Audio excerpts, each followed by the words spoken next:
the same. Yes, exactly. So why with not? the cap on the Dota earnings being much higher than the cap on the StarCraft. Yeah, earnings. exactly. I mean, like, you know, there's a chance, I guess. I mean, not even to be Hey, disparaging about him. You're He can sell cosmetics. wait, in your public stream. games. Yeah, your yeah, stream it's is back off. up. It's back up. Oh, okay. Well, Twitch but I was Live. gonna, you know, there's a chance he could look his way into a team that, you know, goes to the international and wins a small fortune for not doing a whole lot of much just by winning a qualifier effectively. So, you know, I mean, I guess, you know, there's actually quite a rational, you know, line of thought behind it. It's not as if being a StarCraft player pays the bills anymore in the Korean-centric landscape that we exist in. So it's true. And then Hello Kitty again today mentioned that he was Hello Kitty, not as big a name as Baby Knight, but for a lot of the NA folks or people following the NA scene, Hello Kitty's been, you know, he's had pretty decent runs in WCS, NA. I think one season in particular I can remember, and even MLGs. I think in the past he's had some good showings, or IPLs. I can't remember if it's IPLs or MLGs. He's had some pretty good runs there. I know Really? that Suppy always liked him, and Suppy is my litmus test for just. He's part of sort of that weird NA clique, you know, with like Scarlet, Kane, and stuff. So I just presumed he was really close with everyone, sort of at the very top of North America. Apparently, he's not very close. Did you read his leaving statement? No, He said he so wasn't maybe I'm close wrong. to the. He pretty much said, "Fuck the NA scene." He hates all the cliques. Really? Shit, man. Yeah, Hello Kitty has no achievements. I really hate him as a player, but he's a nice guy. This seems to be a What? theme. This seems to be a theme with you and most other StarCraft players, Steven. Oh no! I don't. There are very few players that I really hate, except for Protoss players. There's a lot of people I hate that play Protoss. God, that Because has if they nothing to played do with any that. other race, you probably wouldn't even know who the fuck they were. Hello Kitty's one of those people, but he's a nice guy. He's a really nice guy. I can anecdotally remark that I've seen Suppy and Hello Kitty hang out on a number of occasions. Oh, So I for presume sure. that I they're- can tell you those two hang out. One of the things though that Hello Kitty pointed out to in his leaving statement, he said that NA pros, pretty much all of the NA pros, don't give a fuck about Let me see playing this. a lot, and that the scene is like hardcore segregated into like really stupid cliquey groups, and then he fucking hates it. He said it reminded him of high school. Well, I mean, there's no doubt that there is a group of players in NA that, you know, hang out together, practice together, and that sort of thing. And I've heard it's somewhat exclusive too, which I don't understand It's why. like Zergs plus one, I think. Is Yeah, what the clique it's calls exactly like what a it little is. Gang. Right. It's Yeah, Zergs plus Scarlet. Major.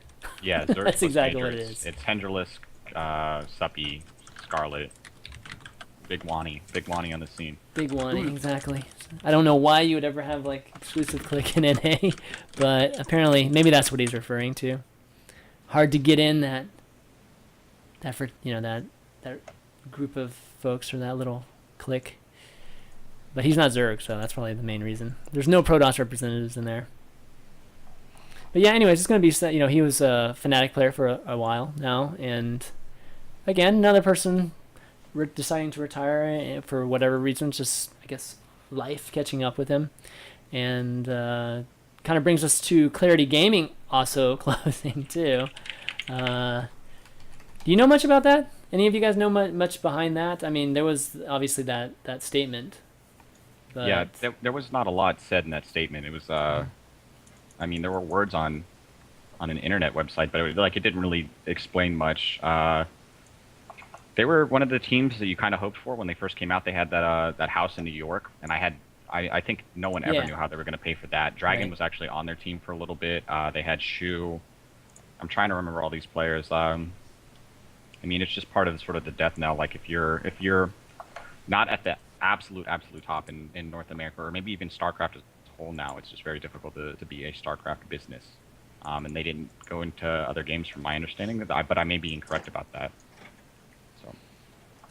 Yeah, I mean, I think Clarity Gaming, I think a lot of people had questions about how long Clarity Game was going to be around, but they were actually around for a lot longer than I think a lot of people thought. Yes. So I remember when Winter was managing a lot of stuff there too, and you know they wanted to do the whole academy thing and lots of plans with it, and they were even into Hearthstone like recently too. And yes. yeah, There we go. and that was like the beginnings when those guys started to drop off. I think like they dropped all those guys. I think, or people that were all leaving. I think it kind of there were definitely some hints that they were starting to to maybe come to a close. I mean, I got to be honest. Did you read the farewell post that they made? Yeah. Yeah. Yep. Right. I don't even know whether it was meant to be funny or like I kind of felt like, look, funny? you know, when you open up something with since our inception in 2012 and we're not even halfway through 2014, like I probably had longer shits. Like why should, why are we like, Oh, oh, the biscuits, you should get history, that oh, the checked out. memories. Oh, it takes me back so very much. Back to the heady days of 2012. Like, what the fuck, dude? Hey, a lot's happened in 2 years, dude. Yeah, but I mean, seriously, they were around. They didn't have like any major impact. They had the classic flawed business model where people think, you know, ideas in esports is all that it really takes. You don't need to have any sort of substance. And if you have the same ideas as everybody else, somehow you'll still be okay, even though everyone else is doing it and has been doing it longer. It was just, I know, they were just like a non-entity in a lot of ways. Yeah. And they kind of tried to go out with this fanfare as if they'd actually contributed a lot more than they had, in my opinion. You know, it's not even like any. I saw in the Twitch chat a lot of people like, oh, you know, it's another dead game subject. These are the kind of people that fall by the wayside that I was talking about in previous shows, where it's just an evolutionary thing. Like we're fine without the likes of Clarity Gaming. Sorry for anyone who's involved. No doubt there'll be a Reddit thread from someone at Clarity Gaming. Well, I want to respond to Richard Lewis's accusations, you know, a la Winter. But you know, seriously, guys, like, I don't know why they're trying to make out they really achieved anything when they didn't. You know, like the true achievement in esports, the only true achievement, the only way you really measure success in esports, it's not even the high points. It's just longevity. It's just persistence and having the foresight and the ability to read the way the markets are going, so you can have that longevity and so you can be persistent. A failure to do that is such a fundamental failure in a trend-driven industry that if you end up just dying and falling by the wayside, you run out of money or whatever, you just fucked up. You were just a bad business. Like, I'm playing the world's smallest violin, you know, for Clarity Gaming right now. They, so. I can't believe I missed this, especially with how much I follow Hearthstone. I think they moved to Hearthstone at the very beginning of the year. I remember talking to someone. I think it was Major. Major was knocking on their doors, and they said we wanted to refocus on Hearthstone. And I think that was their sort of attempt to. That was their saving throw. It was they were all in on Hearthstone, and. Well, I think but that again, was actually they came to the party a little bit late, right? No, they were actually one of the first teams. They were one of the first big teams to really take it seriously. How can you get there first and not be a present? Well, they didn't end up doing anything with it. They actually had a pretty good roster. Yeah, they had and Admirable and clean, Kit Kats and Puffin, I think, and. But if the person, you know, if the captain of the ship is you know, not leading well, you know, what can you do? Even though I think going to Hearthstone when they did was pretty smart, considering their StarCraft team was always sort of like middle of the road, and they did have a lot of really good Hearthstone players. Well, they had some weird stories. Like, I remember Clarity. They approached me to see if I wanted to cast their this team league thing that they wanted to do in Hearthstone, and this was like months ago, like January. I don't even remember exactly, but it was months ago. And they were trying to do these kind of show matches, at least with maybe players show matches and then do team kind of show matches. And they were trying to get that going. And then I remember this was all pre-recorded, right? And that sort of bit. And there was one show match that I think they did really poorly in. So they decided not to broadcast it or something like that. So, you know, it never ended up coming to fruition or anything like that. And that was kind of like, I don't know, the beginning and the end of things I heard them like trying to work on, even though they had a team and everything. But yeah, they didn't really do a very good job with that too. Yeah, basically they got I think blanked, so they didn't want to show it. You know, that type of thing. They didn't want their team to look bad. It's something like that. So, anyways, they kind of went all in on Hearthstone, but they didn't really do much either there, unfortunately. So, Katesaros. Clarity Yeah, I mean, Gaming best of- will- best of luck did to all of anyone them, I was guess. anyone really upset? Like, because I didn't read that, I didn't get that. Like, I'll do I mean, a quick I'm- show of hands in the Twitch. Like, is anyone fucking mortified? Like, is anyone not going to be able to sleep tonight because Clarity Gaming aren't with us anymore? I mean, I'll wait. I got a feeling the resounding answer should be no. It's not so Yeah. much that. It's another team that might have been a place for developing players to to have a home, right? That they're not some of these bigger teams, and so one less of those now in the community, and which kind of sucks. Just not a good place. I think there's an abundancy of those. Oh yeah. Like, yeah, well, no, forget naming names. What I mean is like the organizations that are out there. There's so many, there's so many kind of low-level organizations that will go all in on a player because they see particular games as being the key, not like the talent or an idea or a brand or whatever. They're willing to align themselves to a player with potential because they don't know any different about the industry. I'd say it's probably easier now for like lower level mid-tier players to get a break, especially now that the game has lost some of its esports relevancy.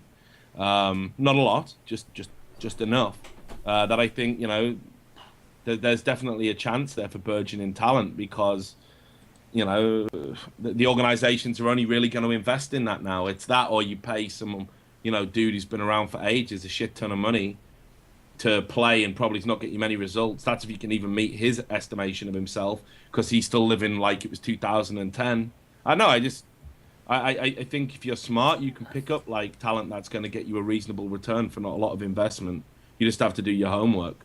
And I don't think the mid-tier and low-level tier players or the emerging talent or the up-and-comers, whatever you want to label them as, are really going to suffer a great deal. I think, organizations like that, if you want to, have that kind of presence, then, it's like you said, they had a good Hearthstone roster at one point, but they didn't do anything with it. Well, that's on them, right? Like, they're obviously not very good strategically speaking. They're obviously not, they're obviously not smart people from a business perspective. They obviously don't know how to make the most of people that are on the roster. So it's probably actually a blessing for anyone that wants to break into esports. That they're not. Holy fuck! I don't Wait, like- what did Clarity do? I don't look I at it thought like Clarity that. was just like a mid-tier team. They did their thing, and then they kind of faded away like all the other teams. Why all the Clarity hate? But this is what I mean. I'm just saying I'm no respecter of that. Like one of the problems that esports as a industry is so inscrutable to people outside of it is that right? Oh, I like this team. I've heard of this team. I know this team. I'll follow this team. This team doesn't exist anymore, and the players have been cast to the 5 fucking wins because there's no permanence, there's no longevity, and that is not contrastable to real sports. It's like players disappear, but the teams remain. Mm-hmm. It's very rare that you see teams sort of go under or change. If there is, there's usually a big drama around that, and there's like some qualifying circumstances. So I don't know. I feel esports isn't like technically like a pyramid. It's not like if we lose the mid tier, the whole thing's gonna fall down. I feel like the people that don't stick around and don't actually utilize what is ostensibly, from what Chris has said, good beginnings. I don't think esports loses anything if they need to duck out at all. I honestly, like I said, it's the evolutionary theory again. The esports Darwinism. I think we're better off without them. I think. I guess so. I don't think it's possible to make money as like a mid-tier team in StarCraft 2. Yeah, I don't think so. I don't even know if the top tier teams make money, to be honest. Even in if you look at StarCraft- how EG has almost dropped StarCraft 2 completely. And Liquid doesn't seem to do too much with their stuff anymore. Aside from like a handful of couple of Koreans, EG persists. Kind of. Who is they still certainly business? exist. What do you mean? No, What but I'm do not you even mean? talking They about I mean, the totally exist. organization Yeah. persists. Yeah. And No, of course but it that's does. because of stuff. I know, but I'm just because of the stuff they're doing in other games now. EG is clearly like focusing more on their other games right now over StarCraft 2 at the moment, right? Does anybody? I'd say that's That's fair. So I'm just saying I think it's really hard right now to make it as a mid-tier StarCraft 2 team. I don't know how you make money as a mid-tier StarCraft 2 team. I really don't. I think teams in general are just like a very difficult business. So even in StarCraft's absolute best, the mid-tier teams were essentially They weren't farm making teams. money. They were They farm weren't. teams. Yeah. They were your what is it? semi-professional baseball teams, we would just pluck you from these solid teams. Once you were good enough to be noticed by the big leagues, you just get picked up by a big team. That was sort of their role. And in the future, there will be another 1.5 million Clarity Gamings that have really good players and then foster these players, and then those players will get picked up by the bigger teams that have money. Because I think teams are just it's a hard business. It's tough. Well, I think we're starting to see the agency model kind of becoming more popular too. Yeah. Depending on what esports you're talking about, but we're talking individual esport. I think the agency model is starting to become more popular. There's almost no point in like having a mid-tier team at this point. I don't think. Does anybody? I mean, like if you're in a practice group of people, like that's it. I guess teams are nice to send players somewhere, but the team is never going to be able to recoup the cost unless you're like top tier. So it's like, I mean, you got the mid-tier business model isn't. It's it's very difficult. A lot of those sponsors are typically just giving products, and it's just really enthusiastic people, and they deserve a tip of the hat for that. But they're not paying salaries, and unless they're selling all the free razor mice they get on Craigslist, there's not a lot of money coming from places. That's just the way teams work at the bottom level. Well, you can't even make a claim whether a team even makes sense at the top level right now. Well, I think top level teams can still find ways to make money, or at least break even. They can, but I think you can kind of look at it from that standpoint too. I mean, the players don't have to. At least some players, I don't think, have to be on a team. The team just kind of, for me, the team just provides this kind of all-encompassing service, I guess you could say. Obviously it has a lot more to do with branding and all this stuff too, but in a way for the player, it's a service. They provide you with, a salary instead of you having to go look for sponsors and, hire an agent to go help you look for sponsors and that sort of thing. You just get something that's nice and consistent.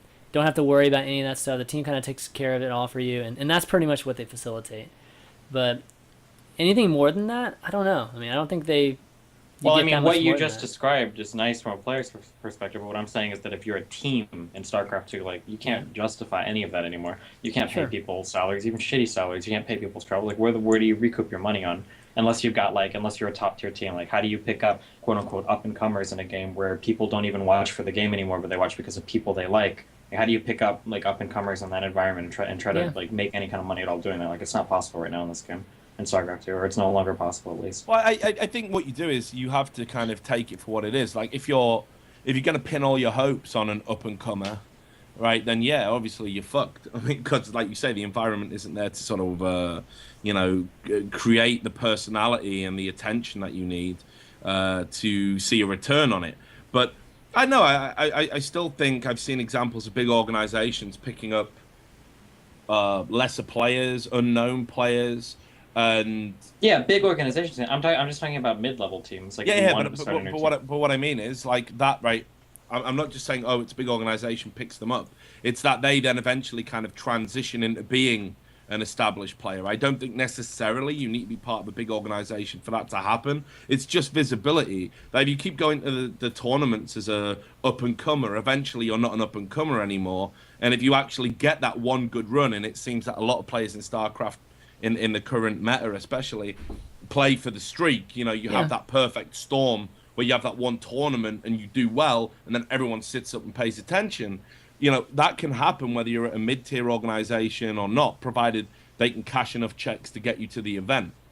So I still think there's a large chunk of it, a large chunk of how a player goes on to be perceived by the community and how well they do in the community. Like the destiny is in their hands, so to speak. Okay. Yeah. Well, any last thoughts on Clarity? Clarity.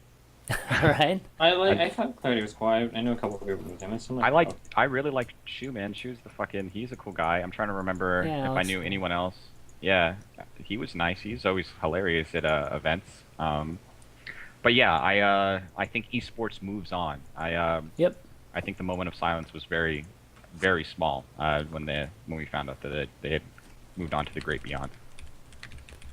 All right, next topic we got is NASL article. Actually, Richard, that you posted a few days ago, and it was basically the notice or just the official document that stated that NASL is dissolving, and it's public record, right? I mean, it's somewhere you just pulled off a public record.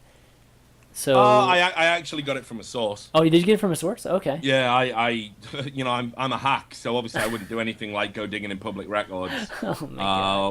What I do is I just basically wait for people to send me stuff and then take credit for it. So that seems to be the best way to make a career for yourself. But yeah, so I got sent a document from a source that's been helping me obviously research this big NASL piece, and I felt that given that it was kind of such a I would say an important document to be out there in the public domain. It kind of helped answer a few questions rather than sit on it and kind of be like, hey, wait till I release this in my main piece. Everyone will say, you deserve a Pulitzer. I thought it was better to just put it out there as a record of public fact, which anybody could obtain and other websites could report on if they so wanted to. Yeah, I mean, that's what I did. I think the biggest thing that came from it is that how much in debt they were. Yeah. It was 1.4 or 1.6 million. 1.6. 1.66. Yeah, 1.6. Which didn't include what they made from the auction. So maybe 1.664. Yeah, I was gonna say like that truck, man. That truck can pull in $1 million bucks. Yeah, catch. Yeah, so 1.6 million in debt. I mean, that's quite a bit, and you gotta think that it's some big of it's in real life numbers, but it's I don't know if it's actually big compared to the fact that they bought so much equipment, they were renting out. Yeah, everyone I talked to, because it was difficult for me to contextualize that number. You know what I mean? Like, I'll never probably have $1.6 million as an individual, so it's a lot of money. But when I talk to people sort of in the business, they were like, "That's not a tremendous amount of money." Frodan mentioned publicly, though, that there were still prizes that hadn't been paid out. That's kind of shitty. Yeah. I had the creepiest thing. I don't even know if I'm going to lose Facebook friends, but I saw Duran on Facebook talking to Sean Plott sort of about the business. The business of it all. Let me see if I can. The business of it all, really? Well, they were talking about like investing heavily in infrastructure for the first 3 years, and how business typically aren't profitable for the first 2 years, so this wasn't unusual. I'm trying to find it. I guess I can count on losing 2 Facebook friends today. I mean, NASL was the one that came, with that initial big number, right? That they said that they were going to do. What was it? $200,000. $200,000 in the first 3 years. And nobody knew who anybody was associated with it. A lot of people were thinking it was going to just fall through right at the start because nobody knew much about it. And the guy behind it, that Russell guy, worked in construction or whatever. And then the sponsors, nobody knew anything. It was really weird. But there was so much awesome weird dick waving and accusations going on Twitter shortly after Richard published his piece. ESV Diamond tweeted that he had been sort of edged out of partial ownership of the company early in the career, and good thing he dodged that. It was just fucking absolutely crazy. Okay. It's weird. I mean, I have no idea. I think Richard's working on the story that'll probably be for all intents and purposes, sort of be the NASL story, and I imagine full story. Yeah, and I trust him to get it right, but it's just there's so much weird shit. I don't mind talking about it to be honest, because I know I feel just a horrific cock tease. Just kind of I'm gonna write this article. I haven't had time to stuff to write this article, so I got no problems talking in and about what's going on around NASL. I mean, this will make you all laugh. Okay, so Russell Pfister, the CEO. Or whatever arbitrary title you take for yourself when you work in esports. He turned up to the auction and bought stuff back. Yep. Which, that was reported. So he apparently got himself some good deals on some stuff from the business. Awesome. He had subsequently ran into the ground, and apparently he was there keeping it on the on the QT on the down low. So, I mean, it's like I said at the time, I don't think anything I'm going to reveal is going to massively surprise anybody, because it's just a classic roller coaster story of fucking ineptitude and just changing business. You know, like they right. I think for me, the real thing we should be talking about publicly, like what everybody should be talking about publicly, is why did NASL why wasn't the WCS contract enough alone to sustain NASL? Why is GOM TV, now that it's lost its World of Tanks League contract to the Taiwanese Esports League, why is GOM TV facing massive trouble to stay open? Why are the studios that are effectively producing WCS, why are they getting fucked over? And, you know, I think what we need to really look at is, like, sure, the piece will be a great read individually, but there's a problem right at the heart of it, which maybe not a lot of people are going to pick up on, and that is the WCS contracts aren't going to sustain the people that deliver the product for WCS at all in their own right. You are always going to have to channel money from other sources.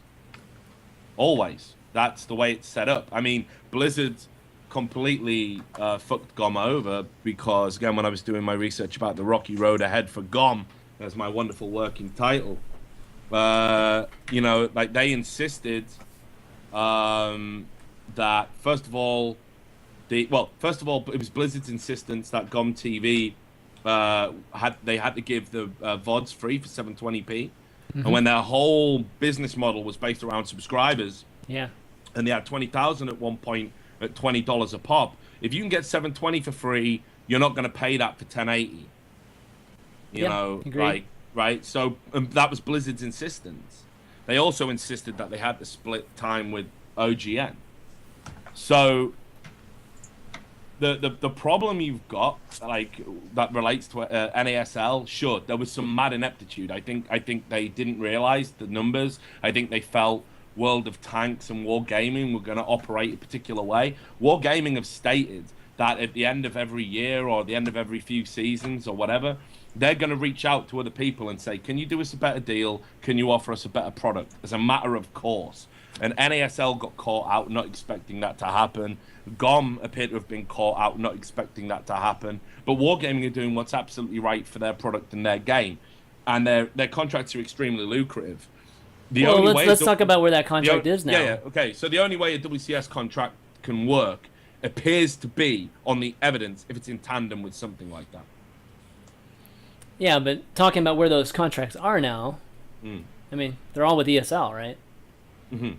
Well, relating to NASL, yes. Yeah. Did World of Tanks move to ESL? Mm-hmm. Yeah, and what I've heard, at least through the grapevine, is that they're doing it at less. You know, they're doing it for much less of the cost too. So I don't even know if ESL's making money on it or not, but definitely it seemed to be more of a competitive move, right? To get that, and in turn, maybe they knew they would put NASL under too. I don't know, but it's business. I mean, that happens in business. You hear about that in bigger retail things. People eat costs to sort of shit on competitors. To weed out everybody. Mm-hmm. You know, when WCS first came, when 2013's WCS was like when you were first hearing the murmurs of it, everyone were competing so tooth and nail for that contract. Everyone was trying to wave their dick around and get that contract because they thought the WCS from Blizzard would be the golden goose, and it wasn't for a lot of people. I've heard a ton of different reasons why MLG and WCS didn't work. MLG is very much so likes to do their things their way, and so does Blizzard. I think NASL probably thought they had made it. I have no idea what sort of magic ESL has in them that makes them able to sort of palette all of it, and where other companies can't. But yeah, it's definitely it's interesting. It's interesting. I've never, as hard as I've tried, been able to get any of the information from the from like how much the contract is. Have you, Richard? I mean, people will tell me everything else, but they'll never ever talk about that. I know the numbers, but the person that told me is probably one of a handful of people who would, and I wouldn't want to compromise them. Yeah. So unfortunately, I know what a lot of people wanted was a breakdown of how it all worked and how much was going into it, and that's probably the one thing I'm not going to be able to provide. What I will say is Wargaming, it's pretty astronomical what they pay to have a partner produce the World of Tanks League. It's almost without precedent. No question they play really, really well. Wargaming is the most bizarre company. So they're actually based out of Emeryville, which is sort of directly north of Oakland and to the west of San Francisco, or to the east of San Francisco. So I was working at On Gamers. Wargaming had a party on an aircraft carrier docked in Alameda. Yeah. So me and Kim Rom go out there. We stroll up to this aircraft carrier. They have veterans serving everybody, like Navy veterans who have flown all these crazy ships. People were like having, drinks were flowing. You were crawling in and out of all these airplanes. So this was when they were launching World of Warplanes. I got in one of those like weird ass little rides that like mimicked like me being like an F-16 pilot in the Gulf War. It was fucking. They have, despite their game not being incredibly popular here in the West, they have fucking more. The money's coming from somewhere, and they're very keen on spending it. So that does not surprise me that the WCS contract is dwarfed by Wargaming. Well, how is World of Tanks now in regards to just the most popular game in the world? I mean, for a while they were touting some really large numbers, right? Just worldwide. Is it still crazy? Their viewership for their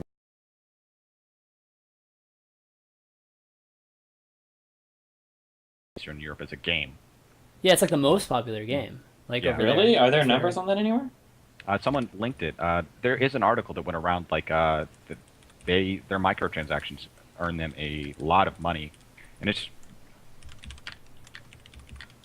I wasn't aware that World of Tanks as a game was actually really, really popular in some countries. Yeah. Yeah, it's super it is. popular in Russia apparently, and just Absolutely. yeah over there.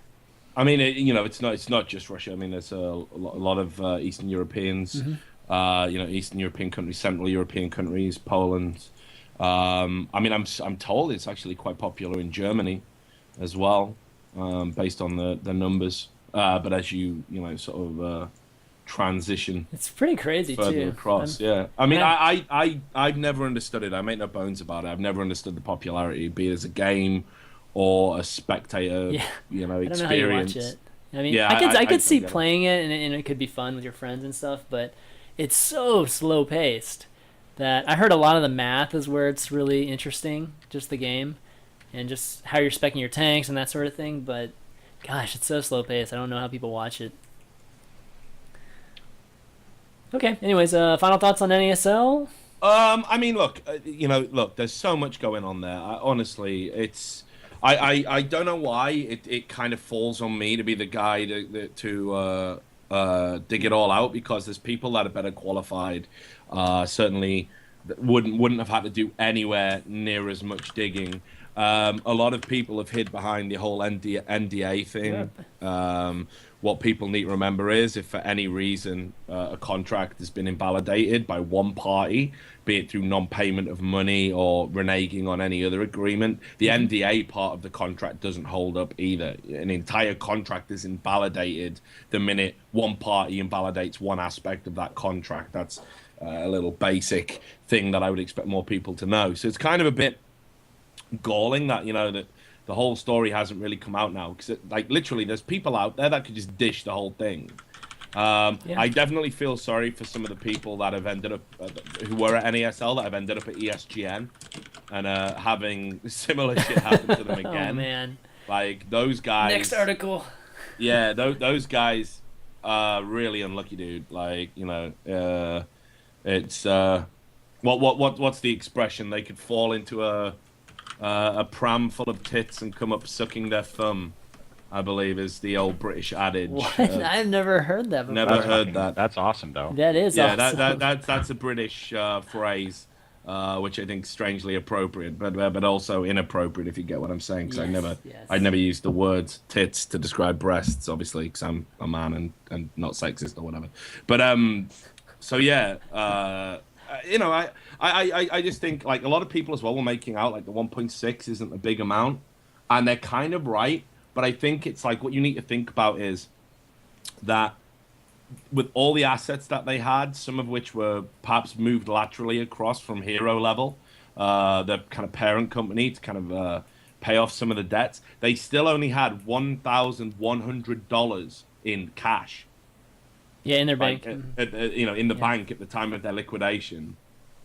That well, people are going, oh yeah, but the debt's not that much. Yeah, but dudes, right? Like, you have debts, but you also have income, and I don't know. Like from all the research I've done, it's a clusterfuck. They even did some contracts for free.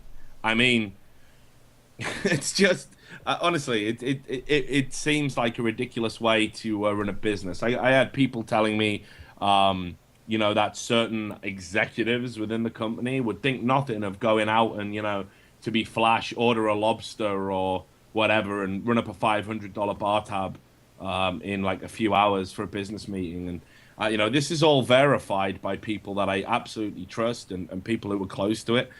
It just sounds like it's a mess. And people can say, oh, the 1.6 million isn't that much. It should have been, they should have had a hell of a lot better balance by the end than what they did. There was so many mistakes and inappropriate behaviors going on behind the scenes. But again, I'm happy to address it specifically, but I am going to get round to writing it all, I promise.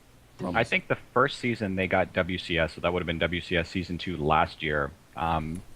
They were allowed to, you could have individual sponsors, and they had like an LA delivery service, like food delivery service. Really? And I'm like, yeah, I was like, Jesus Christ. That's sort of when I knew that. Yeah, you got to get what you can get, man. Yeah, well, I suppose exactly. You got to stay hungry, and hungry people want to be fed. I shared something with you. If you could post that in the chat, that'd be fantastic. So this is sure. I found the old NASL promotional video. This was prior to their first season. It's on Blip TV. You guys, some of you folks who've been around for a couple of years might recall Blip TV. So, all right, let's see this thing. I've had enough wine to be a dick. Like, if we watch this, and we ever thought that this was going to last. Like, the joke is on us. You know what I mean? So, they call it the esports revolution at one point in time. It was a revolution 2 years ago, man. I mean, they marketed themselves like everybody else did in 2011, 2012. Like, you have to keep in mind that the mentality back then was so much different than where we're at now. Like, yeah, I bet if we could have seen the debt, if we could have seen the debt of fucking IPL, I bet it would have been fucking 10 times whatever NASL had. Like, here we go. Watching this. Wow.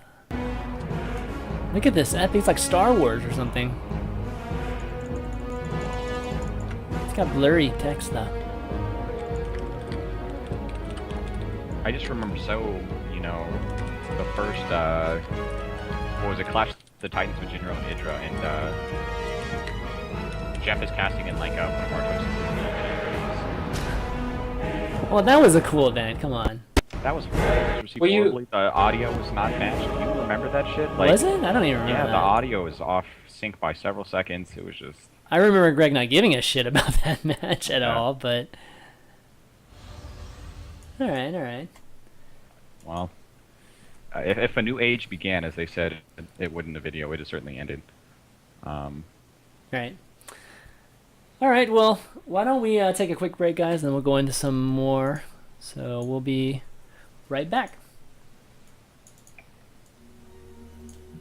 NASL sound guy.